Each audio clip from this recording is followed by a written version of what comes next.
Mesdames, Messieurs, bonjour, bonsoir. Merci beaucoup de votre confiance à nos programmes.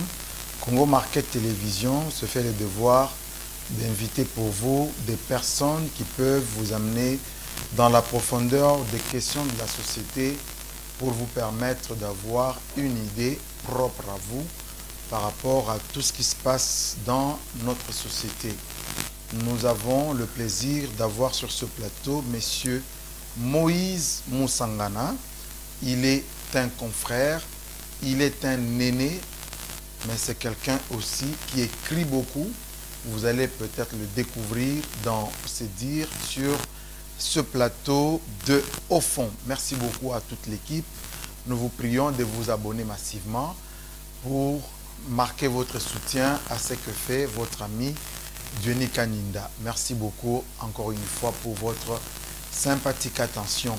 Nous avons deux sujets dans cette émission. Nous allons parler de la politique et bien évidemment nous allons aussi parler, comme il s'agit de l'actualité, des questions liées à l'enseignement ou à l'éducation de nos enfants. Alors sans plus tarder, nous allons devoir échanger avec notre invité pour discuter en fond sur des questions d'actualité. Bonjour, Monsieur Moïse. Bonjour, Monsieur Diony. Vous êtes Moussangana. Pourquoi Moussangana?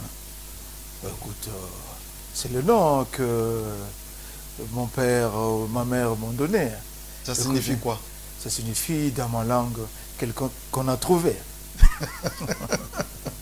Est-ce que vous avez l'impression que on vous trouve toujours? Vraiment, c'est comme vous venez de le dire. On me trouve en lisant mes écrits. On va aussi me trouver en m'écoutant tout à l'heure. Merci beaucoup. Moi, je vous assure que c'est quelqu'un qu'on trouve toujours. Il est toujours disponible. Depuis que je le connais, il est toujours disponible aux sollicitations des autres. C'est un serviteur. Merci beaucoup pour votre présence sur ce plateau. C'est moi qui vous remercie. Nous allons parler de questions du développement parce que notre magazine a pour mission encourager le développement de ce pays. Mais nous savons que ce développement ne peut passer que par des canaux. Le développement peut passer par la politique. Le développement peut passer par l'éducation. Le développement peut passer par où encore? À vous la parole. Non, c'est un tout. Donc, c'est un tout, c'est la résultante de plusieurs efforts que l'humanité, pour ne pas parler du pays, font pour les bien-être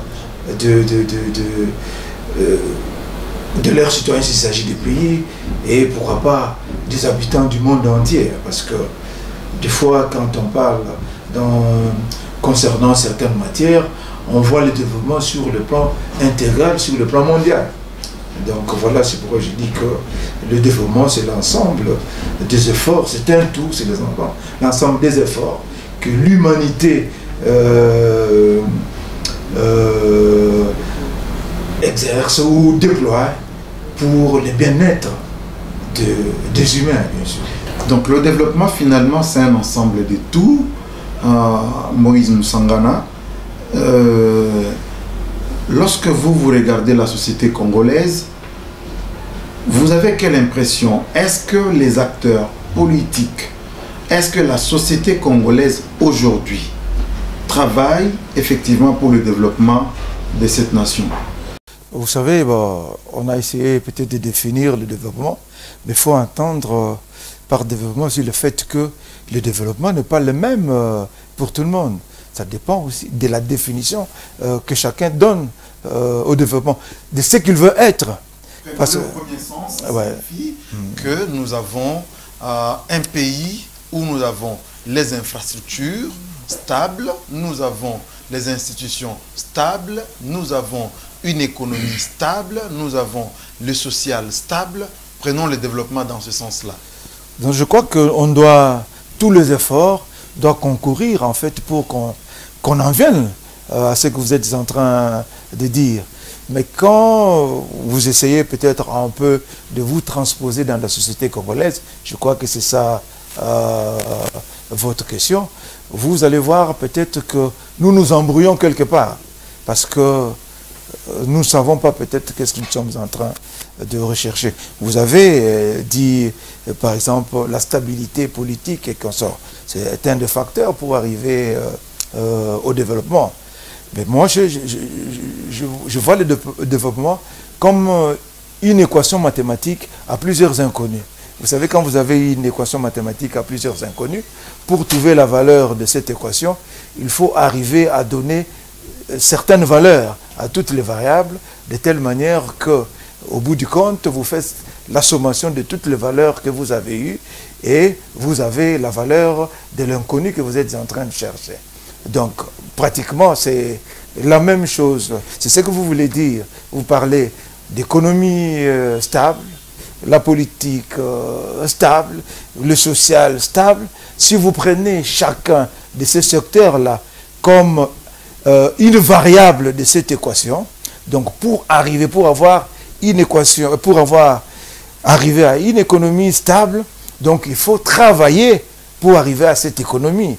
Il y a des facteurs, il y a même la philosophie que vous y mettez pour savoir comment concevons-nous notre économie. Et cela va vous permettre d'arriver à une économie stable. Ça signifie que vous avez comme impression qu'aujourd'hui, les Congolais, de manière générale, ne travaillent pas pour le développement. Il faut le dire ainsi, parce que quand vous prenez par exemple, vous avez parlé de la stabilité politique. Pourquoi nous avons des problèmes politiques dans ce pays? C'est parce que la politique dans notre pays, depuis 60, est considérée comme l'industrie qui paye mieux. Ça veut dire que si vous voulez être bien dans votre vie, si vous voulez avoir un bon standing, il faut passer à la politique. C'est même une profession Oui, aujourd'hui. or ailleurs, ce n'est pas ça. Ce n'est pas ça.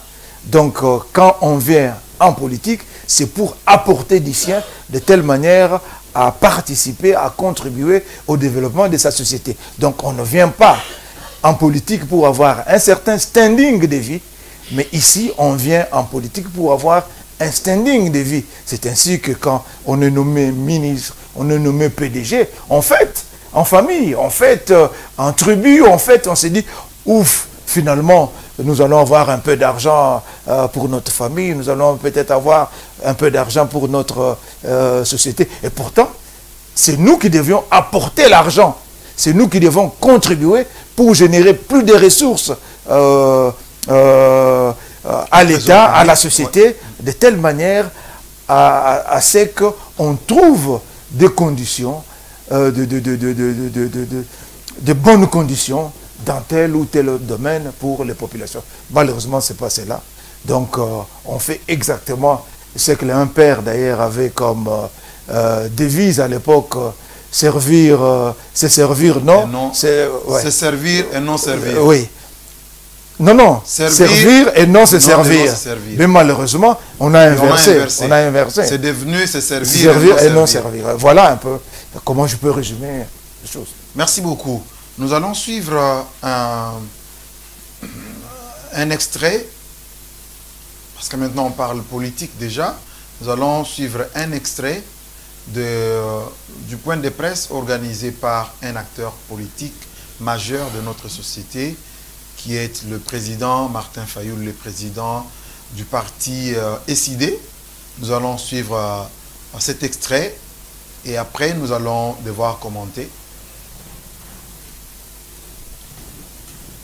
Ils ont poursuivi leur œuvre de destruction en saccageant le siège de l'SID le même jour. Je prends l'opinion nationale et internationale à témoin et j'attends impatiemment que des enquêtes sérieuses soient menées pour identifier les membres de ces milices privées qui sèment la désolation partout où ils se trouvent, attaquent et tuent paisiblement les citoyens. Comme je l'avais annoncé à la fin de mon adresse lors de la clôture de la marche du 16 octobre. Je demande au peuple congolais de se tenir prêt pour de grandes manifestations qui seront organisées sous peu en vue de défendre et faire triompher sa souveraineté. Mes très chers compatriotes, l'histoire de notre pays renseigne qu'à des moments clés de notre marche comme peuple, nous avons prouvé à la face du monde que nous sommes capables de nous prendre en charge pour changer les cours de l'histoire. Rappelez-vous les événements du 4 janvier 1959, la marche des chrétiens du 16 février 1992, la marche du 2 juin 2004, les manifestations de la semaine du 19 au 25 janvier 2015, ainsi que le préavis du 19 septembre 2016. Il n'y a pas d'autre alternative aujourd'hui. Nous devons nous tenir debout pour sauver notre pays.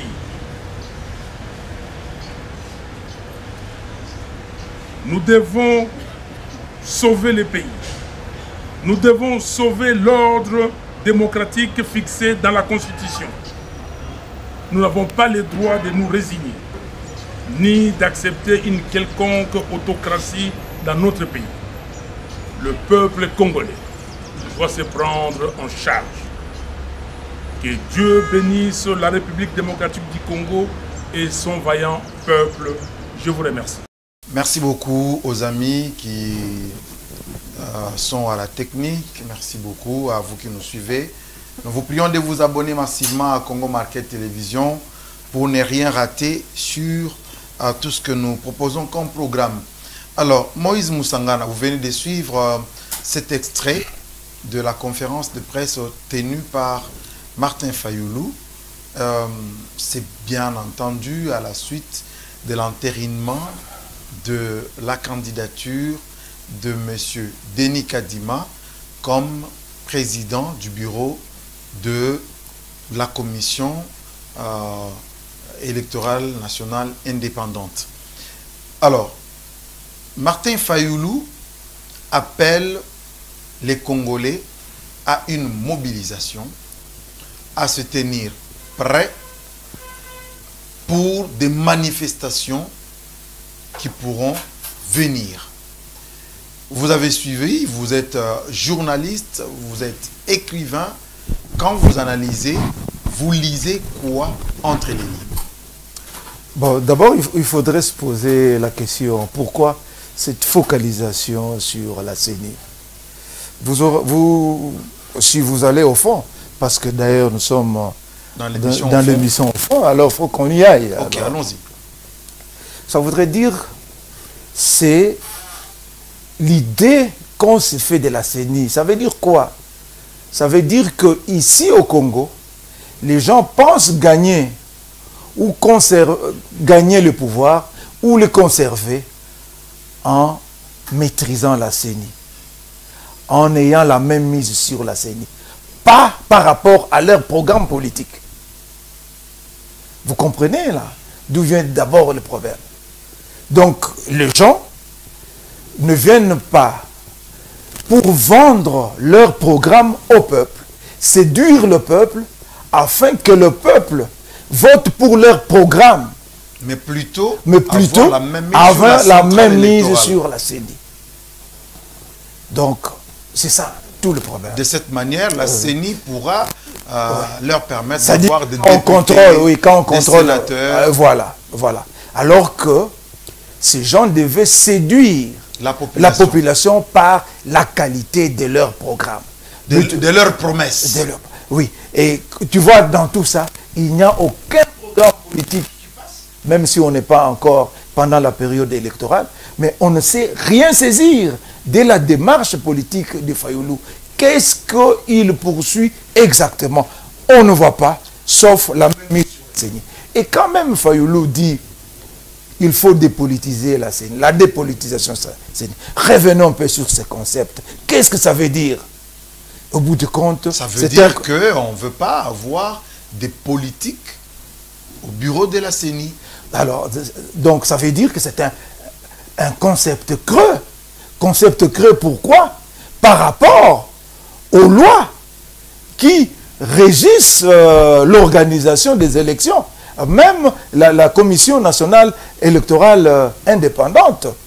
Parce que dans ces lois, il est consigné que les politiques vont en faire partie.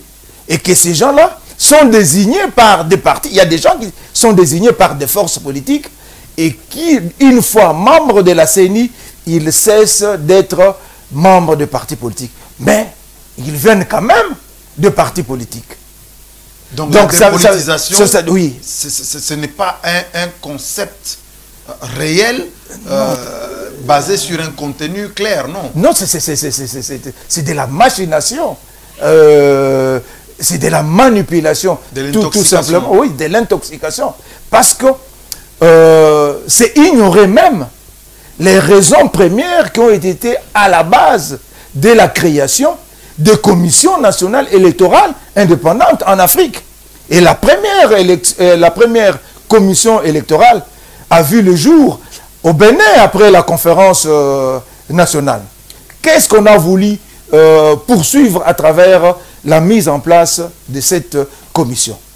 On sait que l'Afrique, dans les années 90, c'est quoi? Ce sont des dictatures et consorts. Il y a eu ces mouvements de conférences nationales qui ont servi de période tampon pour passer de la dictature à l'amorce de la démocratie.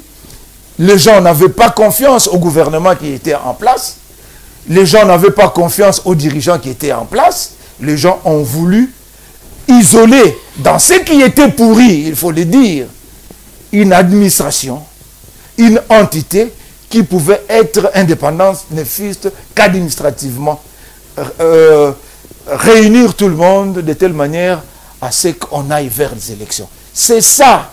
Mais est-ce que vous la genèse même de la mise en place des commissions? Ça veut dire que toutes les forces, que ce soit les forces politiques, les forces sociales, les forces économiques, toutes ces forces n'avaient pas confiance entre elles. Alors comment sortir de ce manque de confiance? Il fallait créer une structure quelque peu neutre, mais une structure qui va mettre ensemble. Comment cette structure-là va être neutre? C'est au travers des gens qui composent cette structure. C'est-à-dire que les gens qui viennent de toutes les forces vives de la société. Donc c'est ainsi que vous avez la société civile, vous avez la majorité, les forces politiques, la majorité et l'opposition. Et nous, au début, en 2004, juste après la conférence, et plutôt les dialogues intercongolais de Sun City, il y a eu même des mouvements armés. Vous avez eu RCD, vous avez eu MLC et les autres entités armées comme les RCD, Kamel, patati patata. Donc il a fallu mettre toutes ces forces-là ensemble au sein de cette structure-là. Au moins, chacun pouvait contribuer à ce que les élections se passent quand même d'une manière quelque peu neutre. Oui, mais dans le fond, lorsque vous regardez la pensée de Martin Fayulu, est-ce que ce n'est pas une crainte de ne pas voir ses adversaires politiques lui barrer la route pour ne pas disposer demain de députés à l'Assemblée nationale, comme ça a été le cas dans cette législature, où il ne dispose que d'un seul ou deux députés? Est-ce que ce n'est pas cette crainte-là qu'il appelle la dépolitisation? Vous savez, je me dis ceci, que Martin Fayulu, il a manqué peut-être de tact pour essayer de capitaliser ce qu'il a acquis en 2018. C'est-à-dire? Ça veut dire quoi? Que Martin Fayulu a bénéficié d'une popularité d'emprunt. Martin Fayulu, avant Genève, ce n'est pas le Martin Fayoulou qu'on a connu après Genève. Non, mais on vous dira que Martin Fayoulou n'était pas n'importe qui, parce que à Genève, on n'a pas amené tout le monde. C'était des leaders qui s'étaient retrouvés là-bas. Donc Martin Fayoulou était déjà un leader incontestablement avec quelle assise politique dans le pays?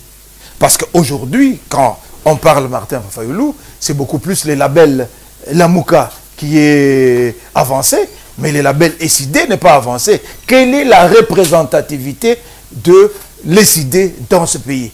C'est à partir de là qu'on sait évaluer la carrure de l'homme politique. Et par-delà, sa représentativité dans les institutions, notamment au Parlement. C'est ça. Quelle est la représentativité de Martin Fayoulou en tant qu'SID? Parce que ce qu'il a eu comme député, je ne dis pas que les élections étaient parfaites et qu'on sort. Mais quelle était la représentativité de Martin Fayoulou dans cet ensemble-là? Donc, il bénéficie d'un aura d'emprunt, ok, et maintenant il se retrouve après ces élections-là avec tout ce qu'il a aujourd'hui, reconnu sur le plan international, appuyé par l'international. Mais aujourd'hui, lorsque vous lisez, vous entendez dans cette conférence de presse, il fait appel, il rappelle plutôt les événements qui ont fait couler du sang dans ce pays. Et il dit exactement, il n'y a pas d'autre alternative. Il rappelle ce qui s'est passé d'abord le 4 janvier, il rappelle les différentes manifestations qui ont conduit au bain de sang dans cette ville de Kinshasa et dans le pays. Et après avoir rappelé tout ça, il ajoute l'incise, il n'y a pas d'autre alternative. Tenez-vous prêts. Oui, mais il y a un défaut d'analyse, parce que Martin Fayoulou n'arrive pas à contextualiser ces événements. Vous n'allez pas me dire que les événements du 4 janvier 1959 ont les mêmes motivations que les événements du 30 décembre 2015, ainsi de suite. Donc, à chaque événement, il y a toujours un contexte qui lui est lié. Et il faut faire l'analyse de ce contexte-là. C'est-à-dire qu'il est en train de généraliser, alors que les causes qui ont été à la base de ces événements ne sont pas les mêmes. Ne sont pas les mêmes. Donc, aujourd'hui, nous sommes dans quel contexte? Aujourd'hui, nous sommes dans quel contexte qui ne peut pas permettre qu'on ait encore un bain de sang, par exemple, à Kinshasa, pour en faire un fonds de commerce politique? Non. Aujourd'hui, ce qu'il y a, c'est quoi? C'est qu'il y a beaucoup plus de la manipulation des hommes politiques qui veulent faire voir que sans moi, rien ne peut marcher. Sans moi, rien ne peut marcher. Si vous ne me prenez pas, je vais faire mal. Arrêtez-moi, sinon je vais faire mal. En fait, un chantage.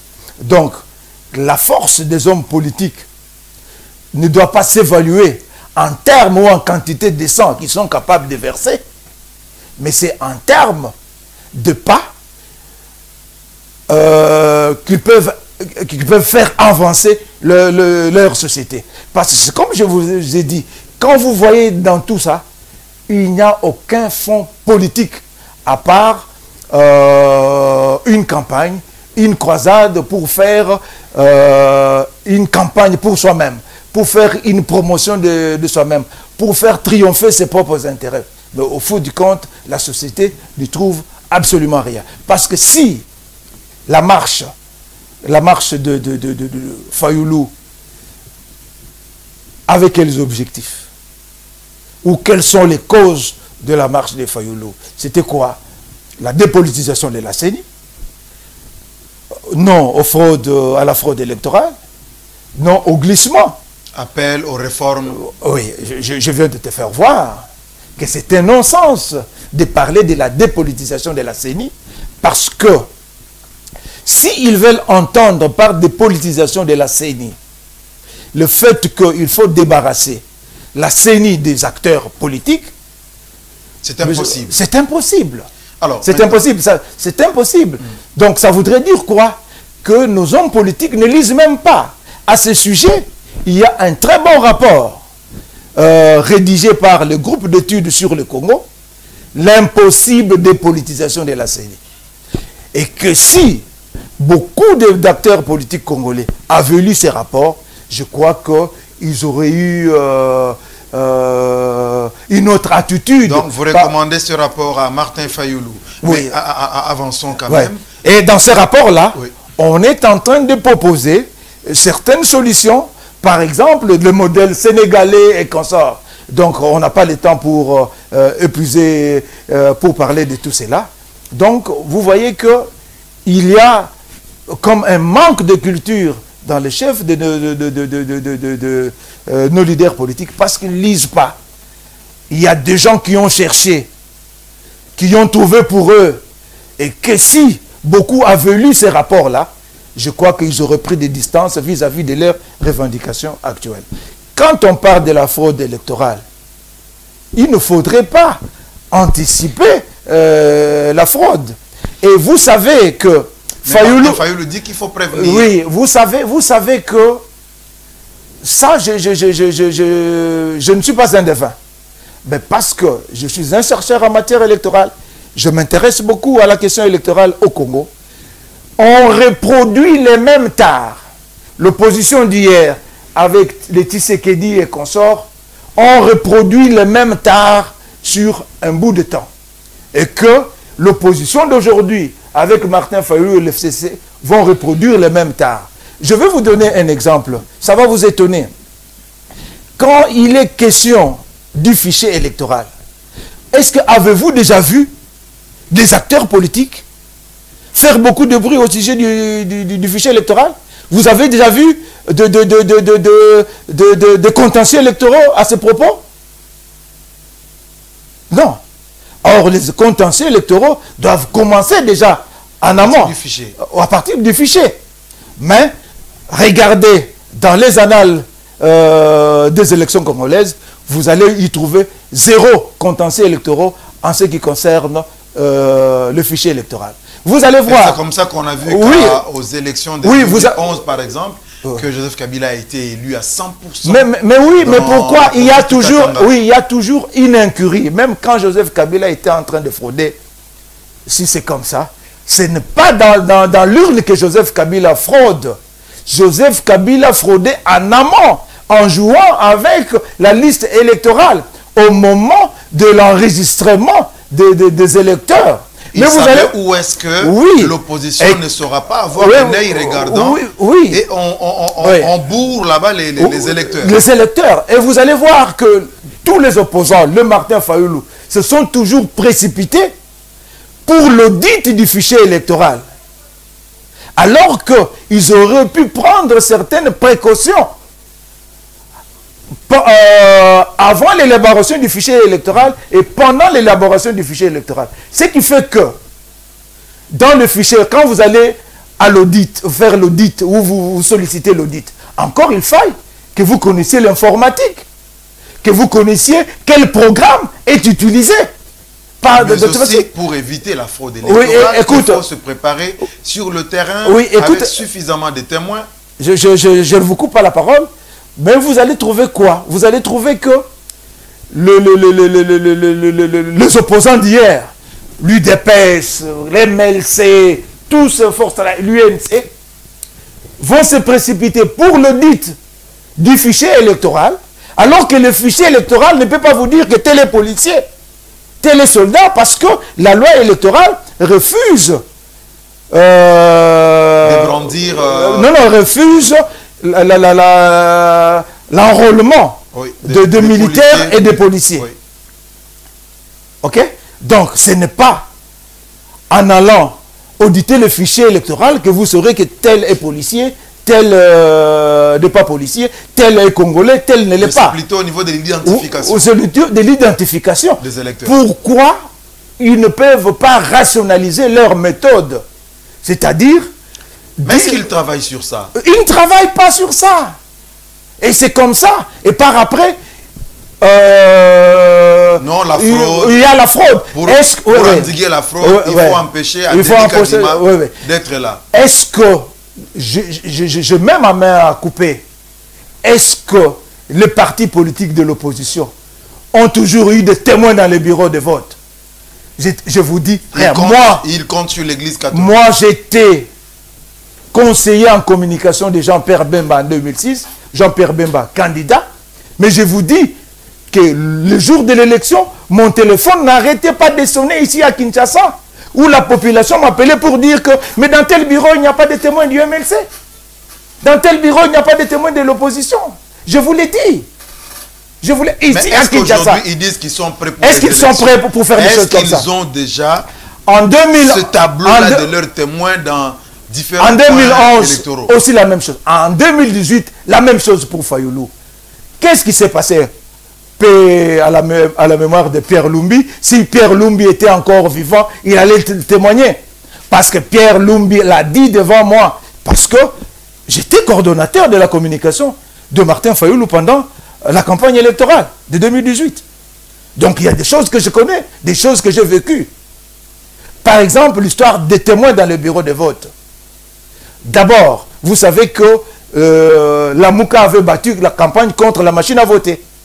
C'est le 16 ou le 17 décembre, à une semaine des élections, même s'il y a eu report, que la Mouka a accepté la machine à voter. Et la Mouka était devant un casse-tête. Il n'avait pas de témoins. Lui avait déjà il n'avait pas de témoins dans le bureau de vote.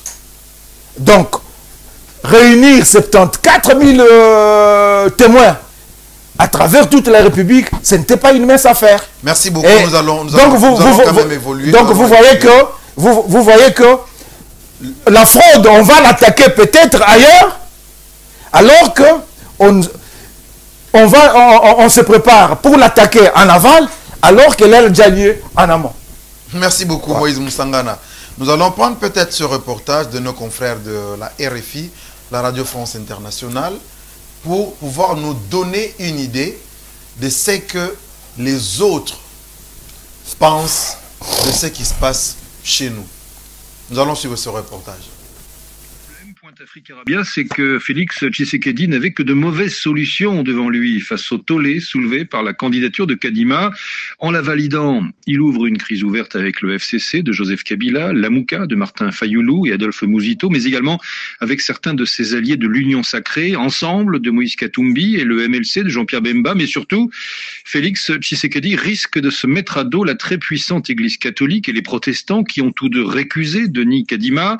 À l'inverse, si le chef de l'État ordonne à sa majorité de repousser le nom de Kadima, Félix Tshisekedi se brouillerait alors avec les 6 autres confessions qui ont voté pour cet expert électoral internationalement reconnu. En fait, résume le Congo libéré, avec cette désignation, Tshisekedi se met à dos la quasi-totalité des forces vives du pays. Oui, en entérinant hier le choix de Denis Kadima à la tête de la CENI, au terme d'un processus entaché de multiples irrégularités, l'Assemblée nationale, contrôlée par des proches du président congolais, finalement n'a fait que rejouer le scénario de 2015, quand Joseph Kabila avait porté à la tête de l'institution Corneille Nangaa. La suite est connue, rappelle le Congo libéré, des élections truquées qui avaient permis au terme d'un deal à M. Tshisekedi, arrivé loin derrière Martin Fayoulou, de revêtir l'écharpe présidentielle. Alors la présidentielle de 2023 sera-t-elle du même acabit, s'interroge le site. Avec la désignation de Kadima, la RDC en prend peu à peu le chemin. C'est la conscience de cette énième catastrophe électorale annoncée qui a fait réagir dans un rare concert d'unanimité une grande majorité des responsables du pays, dans la classe politique comme au sein de la société civile. En effet, relève le site congolais, le Forum des As, ça sent la veillée d'armes dans tous les états-majors. Oui, Martin Fayoulou en appelle un front patriotique pour des actions contre ce qu'il appelle la dictature fasciste. S'il ne cache plus sa déception face à une plateforme dont il est encore membre, Moïse Katumbi, lui, est très attendu sur le que faire, fort de ses troupes à l'Assemblée nationale, de sa notoriété dans le pays réel et de ses entrées dans l'univers des décideurs de la marche du monde. Le chairman, comme il est surnommé, le chairman, est à la croisée des chemins. Enfin, il n'est pas exclu, relève encore le Forum des As, que Kinshasa revive des processions de marcheurs prieurs et férus d'actions de rue. Les activistes manifestes des mouvements citoyens non solubles dans l'alchimie politique au pouvoir ne se feraient pas prier pour grossir les rangs des manifestants. Merci Frédéric Couteau. Revue de presse à retrouver en ligne. Merci beaucoup. Moïse Moussangana, lorsque vous suivez ce reportage, déjà, je rappelle que ce n'est pas un reportage basé sur la collecte des informations, enfin, l'analyse des journalistes RFI, mais c'est plutôt une revue de presse. Ils ont sélectionné des journaux, ils ont traité et ils ont produit un reportage. Est-ce que vous pensez qu'il y a une certaine caricature de la situation congolaise qui ne cadre pas avec la réalité sur le terrain lorsque vous suivez les médias internationaux au sujet des questions congolaises? Je voudrais dire ceci, hein, là, quand vous suivez les mots qui sont alignés, les tons pour les prononcer, la cadence, ça rime bien. Mais malheureusement, sur un fond qui est faux, comme vous venez de le dire. Parce que quand par exemple, dans cette revue de presse relayée par RFI, c'est-à-dire que RFI a endossé, voilà, ce que les autres confrères ont dit. On dit. Parce qu'il y avait plusieurs articles, plusieurs journaux qui ont publié. Mais on a sélectionné ces articles-là. Quand le RFI dit, tu sais qu'il va se mettre à dos la puissante Église catholique, toutes les forces vives de la nation, toutes les forces politiques, je crois qu'il faut nuancer certaines choses là-dedans. Parce que même du temps de la grande mobilisation de l'Église catholique, mais qui marchait? Ce ne sont pas des militants estampillés catholiques. C'est les militants, d'ailleurs, c'est les militants des partis politiques, les sympathisants de certaines organisations de la société civile qui venaient se mettre ensemble sous, bien sûr, la conduite des catholiques. Mais cela ne veut pas dire qu'il y a un groupe de marcheurs. Donc, tous ceux qui marchaient étaient des catholiques. Non, parce que parmi ces marcheurs-là, il y avait des musulmans. Oui, il n'y a pas que les catholiques. Et même parmi les catholiques, il y a des gens de l'UDPS. Il y a les gens du MLC. Il y a les gens de l'UNC. Qui viennent avec leurs convictions politiques. Oui. Mais ils ont trouvé un label qui les a réunis. C'est comme ça, depuis la revendication de l'ouverture de la conférence nationale. Juste dernièrement, il y a même Kabound qui l'a dit de manière crue, autrefois que 50-50. Mais il n'avait pas tort. Il n'avait pas tort. Même du temps de la grande mobilisation pour la réouverture de la conférence nationale, il y a eu des passerelles souterraines entre la hiérarchie catholique et les mouvements politiques tels que l'UDPS, avec Etienne Tshisekedi, autrefois. Ils ont aussi utilisé les charismes des hommes comme ça pour arriver à ce but-là. Donc voilà pourquoi j'ai dit qu'il y a quelque part là aussi une méconnaissance de la situation réelle sur le terrain. Ça traduit une certaine complicité qui règne entre certaines multinationales qui appuieraient par exemple la démarche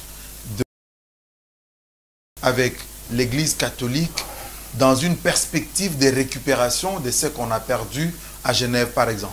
Ok, je crois qu'il ne faut pas faire des dessins pour comprendre que Genève était quelque chose concocté dans les laboratoires, dans les officines occidentales. Il ne faut pas de dessins pour ça. Vous avez entendu, il y a eu même des aveux de la part de l'abbé Chollet, par exemple. Nous avons reçu des financements. Vous avez reçu des financements pour faire quoi avec? Et il n'a pas été, il a bégayé. pour nommer les gens qui les ont financés. Donc ça voudrait dire qu'il y a toujours dans nos pays, pour nos pays, de forces occultes extérieures qui veulent régir les choses dans le pays. Et pour cela, ces forces-là... Et eux ne viennent pas au grand jour. Eux ne viennent pas au grand jour. Ces forces-là ont toujours eu la complicité de certaines forces internes qui peuvent être politiques, sociales, comme les églises et comme ça.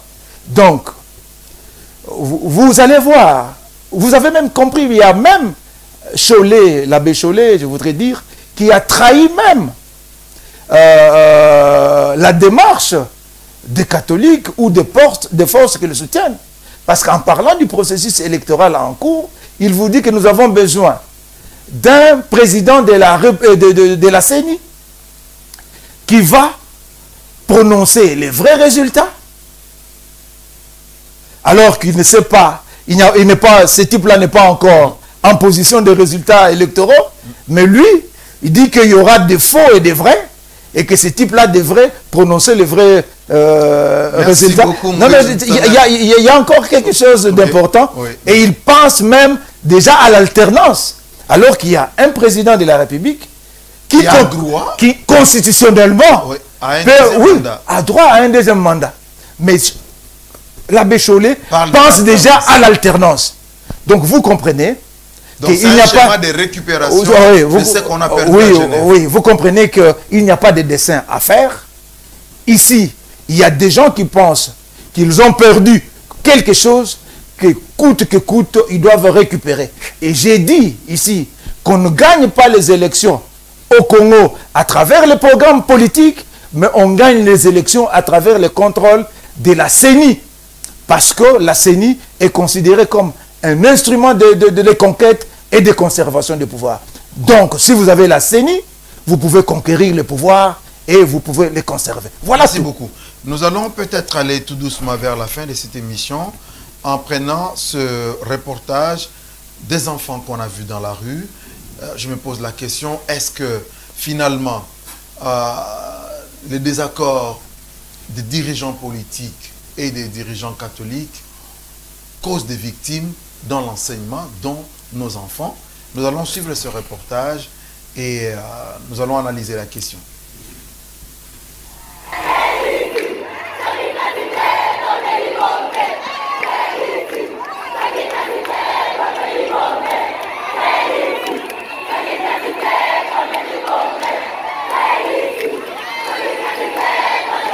En direct du palais du peuple. Ah oui. C'est terrible.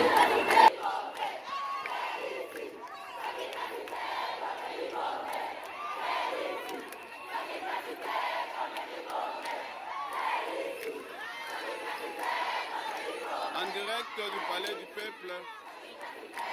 Ah oui. C'est terrible. Moïse Msangana, vous venez de suivre cette réaction des élèves qui souffrent du manque d'enseignement dans leur classe parce que les enseignants sont en grève. Vous suivez cette dispute entre enseignants, ministères, église catholique, gouvernement, parents. Et aujourd'hui, nous avons vu les enfants dans la rue et au palais du peuple. Vous êtes parents. Quelle est votre réaction? Je crois qu'il faut saluer Dieu le Tout-Puissant. Comment ça? Que ce déferlement que j'ai vu sur le palais du peuple n'est pas conduit à un dérapage qui aurait dû être fatal. Ok. Pour Tshisekedi, son gouvernement et comme ça. Parce que là, on a joué avec le feu. On a joué avec le feu. Comment ça? Expliquez. En voulant se servir des innocents, ces élèves-là, les pousser à ce qu'ils ont fait. J'ai vu des débats sur les réseaux sociaux non, c'est démocratique, on peut manifester et qu'on sort. Mais je crois qu'il y a des choses, il y a des limites à tout. Vous dites c'est le feu. C'est le feu. Parce que quand j'ai vu ça, je me suis remémoré directement la situation au Mali sous Moussa Traoré. Okay. Moussa Traoré est parti du pouvoir parce qu'on a jeté les élèves sur la route et il y a eu mort d'hommes. Donc il y a des élèves qui sont morts. Et là, toute la communauté internationale ne peut pas vous pardonner parce qu'il y a des enfants qui sont morts. C'est là où on se pose la question. Moi, je ne dis pas que les revendications des enseignants ne sont pas légitimes. Moi, je ne dis pas que le gouvernement ne doit pas se battre pour trouver des solutions aux problèmes des enseignants. Mais moi, je dis que il faut quand même que nous soyons responsables. Parce qu'on ne va pas me dire que ce mouvement est spontané. C'est pourquoi hier, quand je vis ce spectacle désolant, j'étais obligé d'écrire rapidement une tribune. J'ai lu la tribune que j'ai distribuée vous avez sur posé Facebook. Plusieurs questions. Je pose des questions. Comment ces enfants se sont retrouvés au Palais du Peuple? J'ai posé la question à ma fille. Vous êtes dans une école catholique. Qui vous a dit que vous devriez marcher? Elle me dit, non, ce sont les élèves de la 5e qui sont venus nous dire. Qui a dit aux enfants de la 5e que vous devriez avoir marche? Non, je ne sais pas. Quand les parents viennent déposer les enfants à l'école, ils ne déposent pas dans la rue. Ils les déposent dans l'enceinte de l'école. Et quand ces enfants sont dans l'enceinte de l'école, ils sont sous la responsabilité des dirigeants de l'école. Des dirigeants de l'école. Et comment... Des cas d'espèce, des prêtres. Des prêtres. Et comment ces enfants-là quittent leur lieu d'apprentissage, ils se retrouvent au Palais du Peuple. Et comment cette idée-là a germé dans les têtes de tous les enfants, le même jour, au même moment? Ah non. Une coïncidence. Une coïncidence. On va dire que c'est une coïncidence. Non. Il y a une main et des derrière. Bus qui ont ramassé... Et comment le bus là? Les enfants sont retrouvés dans des bus. Comment ces enfants-là se sont retrouvés dans le bus? Loués par qui? Ce sont les parents qui ont cotisé de l'argent? Alors ils sont irresponsables. Admettons qu'un bus se renverse en cours de route parce que nous avons des chauffards dans ce pays. Ça serait sous la responsabilité de qui? C'est pourquoi même dans ma tribune, j'ai demandé j'ai interpellé la NAPECO de sensibiliser les parents. Donc, en même temps dans cette affaire, dans ma tribune, j'ai même dit qu'en même temps que le gouvernement doit s'investir pour trouver des solutions aux problèmes des enseignants, l'État, à travers ses services spécialisés, notamment les services de sécurité et la justice, doivent se mettre à l'œuvre pour pouvoir établir des responsabilités. Merci sur beaucoup. Cette affaire. Nous allons terminer avec cette dernière image. Il s'agit du premier vice-président de l'Assemblée nationale qui a reçu les enfants devant l'entrée du Palais du Peuple. Nous allons quand même suivre. Après, il les a conduits dans la salle où il a échangé avec les Bambins. On va quand même le suivre. Comment s'appelle la deuxième institution de notre pays? Le Parlement. Voilà. Qui a répondu? Très bien. Alors, je voudrais d'abord vous féliciter, vous remercier aussi en même temps pour la convivialité et le calme qui règne parmi nous. Donc, j'espère que nos échanges vont se passer en toute convivialité et nous allons nous mettre d'accord sur bon nombre de choses ici. N'est-ce pas? C'est dommage que vous soyez venus ici. En ce moment, vous devriez être à l'école en train d'étudier. Et c'est aussi dommage que vous soyez des victimes d'une mésentente entre le parent, entre le gouvernement congolais et vos enseignants. Je crois que vous êtes des innocents. En principe, à 7 heures, vous devez être à l'école. En même temps aussi, je constate que ceux qui devaient revendiquer, ce sont vos enseignants plutôt que vous-même. Parce qu'en réalité, vous n'y êtes pour rien. Mais je retiens aussi que c'est de votre droit de revendiquer que vous soyez en classe en train d'étudier. Vous êtes en droit de revendiquer cela. Mais laissez-moi vous dire que la Constitution de notre pays, à son article 43, consacre la gratuité de l'enseignement de base. Chose que l'actuel chef de l'État a voulu mettre en œuvre depuis son avènement au pouvoir. C'est depuis que Félix Antoine Tshisekedi est au pouvoir que l'article 43 de notre Constitution du 18 février 2006 a été respecté. Mais cette Constitution existe depuis 2006, n'est-ce pas? Mais il aurait fallu attendre que Félix Tshisekedi accède au pouvoir en 2018, fin 2018, pour que cette disposition constitutionnelle puisse être appliquée. Je ne voudrais pas appeler ça réforme parce que c'est une exigence constitutionnelle qui a été bafouée par d'autres dirigeants qui ont géré ces pays avant lui. Mais maintenant, aujourd'hui, cette gratuité pose des problèmes, n'est-ce pas? Mais maintenant, parce que ça pose des problèmes, il y a un problème dans la société. Est-ce que c'est par la violence, c'est par le désordre qu'on va le résoudre? Nous allons le résoudre dans la paix et dans la sérénité. Vous savez, le drame dans notre pays, c'est quoi? C'est parce que moi, j'ai comme impression que l'autre ne m'écoute pas, n'est-ce pas? Depuis qu'on est là, s'il vous plaît, entendons-nous s'il vous plaît. Le Congo a un seul problème. Je vais vous expliquer le problème du Congo. C'est que moi j'ai comme l'impression que vous ne m'écoutez pas. Et vous avez comme l'impression que moi je ne vous écoute pas. Alors, nous ne nous écoutons pas. C'est ça le vrai problème du Congo. Faisons alors un effort chacun d'écouter l'autre. N'est-ce pas? Parce que moi je vais commencer par le faire. Je vous ai écouté ici, vous avez besoin d'étudier. Et vous avez dit ici que vos enseignants ne veulent pas enseigner parce qu'on ne leur paye pas. C'est faux. Si vos enseignants vous disent qu'ils refusent de vous enseigner parce qu'on ne leur paye pas, c'est faux. Vos enseignants sont payés. Mais seulement, écoutez,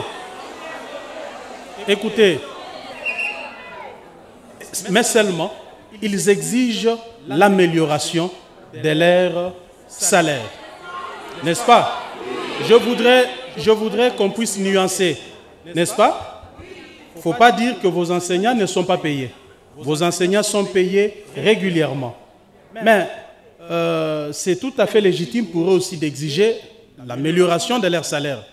Alors, cher Moïse Moussangana, vous venez de suivre la réaction du premier vice-président de l'Assemblée nationale face aux enfants. Un commentaire par rapport au contenu de son speech. Donc, juste quelques secondes, je vais répondre. Je voudrais dire, j'ai dit que Dieu merci quand on a commencé cette question. On a évité...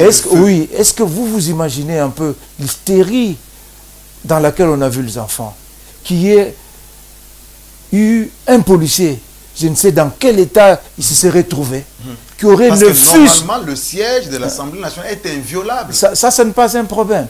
Mais qui est ne fût-ce qu'un policier qui aurait tiré juste ne fût-ce qu'une balle en l'air. Oui, mais c'est ce que je dis, parce que le siège est inviolable. Donc, si un policier sortait de quelque part, se rendait compte que les enfants sont en train de violer le siège du Parlement, il tirait. Oui, ça c'était un autre débat. Ça serait un scandale. Donc on ne parlerait aujourd'hui d'autre chose. C'est pourquoi j'ai dit Dieu merci. Mais il faut ici saluer l'habileté quand même politique du premier vice-président de l'Assemblée nationale, Jean-Marc Kaboun. Il a su maîtriser les passions et les émotions des enfants. Malgré l'instrumentalisation. Malgré les instrumentalisations, il les a amenés à terre. Il les a apaisés. C'est ainsi que tout s'est terminé sans qu'il y ait le moindre dérapage. Ça, il faut le souligner. Mais dans cette affaire, Junit, il ne faut pas tout simplement jeter la pierre dans les camps des dirigeants des écoles, des enseignants et consorts. Il faut aussi jeter un regard du côté des dirigeants, plus précisément chez le patron de l'EPSP. Moi, je voudrais dire que le professeur Tony Mwaba a manqué une meilleure approche pour aborder cette question. Donc, je crois que les problèmes aussi se posent à ce niveau-là. Il n'a pas eu la communication qu'il faut pour parler de cette question. Le problème ici n'est pas le fait que le professeur Tony Mwaba a fait des exploits. Non, le problème ici réside dans la mise en œuvre de la gratuité de l'enseignement. Comment les choses doivent être agencées pour qu'il y ait harmonie dans ce secteur. Il y a un problème. Et comme on l'a dit par d'autres personnes, ce n'est pas le problème de la paix des enseignants qui pose problème. Il y a des dessous dans le milieu catholique et protestant qu'on ne dit pas. Vous savez que la contribution des parents a été une grande source de revenus des catholiques et des protestants. Parce que bien sûr que cet argent, une partie, servait à payer les enseignants, mais une autre partie était affectée au diocèse et consorts. La majeure partie d'ailleurs, oui. Parce que à la rémunération, il n'y avait que 17%. Et, oui, et avec cet argent, ce sont des ressources sûres et certaines. Avec cette contribution des parents, les catholiques, les protestants, tu vois comment les maisons poussent chez eux. C'est-à-dire qu'ils se sont même endettés auprès des banques pour faire toutes ces constructions. Mais pour rembourser, quelle était la garantie? C'est les Minerval. Et maintenant, pouf, il n'y a plus de Minerval. Vous comprenez? Il y a eu même des enseignants chez les catholiques, par exemple au collège Boboto, il y a des enseignants qui ont reçu, qui ont bénéficié des crédits qui devaient être remboursés d'une manière échelonnée. Et toujours avec quoi? Avec la contribution des parents, parce qu'avec la contribution des parents, ça fait par exemple que... Alors, aujourd'hui, lorsqu'on coupe avec la gratuité, ça crée un problème grave. Je crois que les catholiques et les protestants devaient être clairs et mettre ces dossiers-là sur la table. Dire aux autorités du pays que voici, nous aimons bien la gratuité de l'enseignement. Donc pas d'arrogance de part et d'autre. Oui, voici ce que ça nous a créé. Et ils devaient trouver un terrain d'entente avec le gouvernement. Comment le gouvernement pouvait les aider à rembourser les crédits qu'ils ont bénéficié de la part des banques. Peut-être que le gouvernement pouvait prendre ça dans le compte de la dette intérieure ou soit les détaxer sur certaines histoires. Comme ça, ça pouvait faire des revenus pour eux. Donc voilà. Donc en dehors de ce qui est apparent, c'est juste la pointe de l'iceberg, mais ce qui est en dessous n'est pas dit. Voilà, j'ai eu quand même le courage de le dire. Merci. Et que le gouvernement doit voir aussi les choses dans cette direction-là. Moïse Moussangana, merci beaucoup. Je crois que vous êtes une source intarissable. Si nous vous laissons le micro, nous risquons d'aller jusque demain. C'est un grand plaisir de vous avoir sur ce plateau. Un dernier mot peut-être, en 2 secondes. Non, si j'ai un mot à dire, c'est d'abord remercier Congo Market TV pour cet honneur qu'il m'a fait en me recevant. D'ailleurs, c'est ma toute première fois.